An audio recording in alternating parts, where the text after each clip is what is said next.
Piyaz nan жасаймыз. Bir ыдысымызға пиязды турап саламыз. Tuz, may қосамыз. 5-6 қасық may қосасыздар.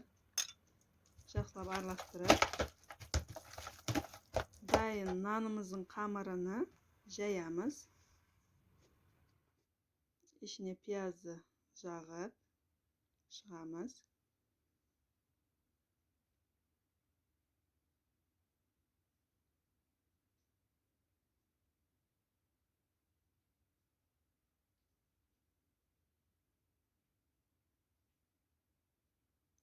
Videoda көрсетілгендей орап шығамыз.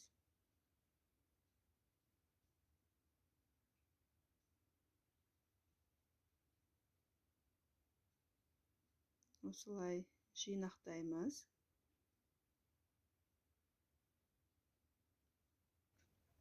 Листімізді майлап, нанымызды жасаймыз.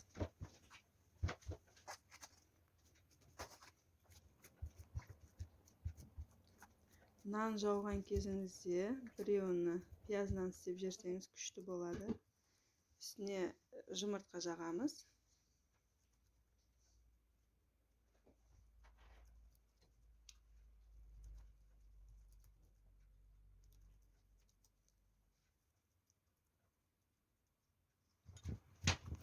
Қызып тұрған пешімізге пісіріп аламыз.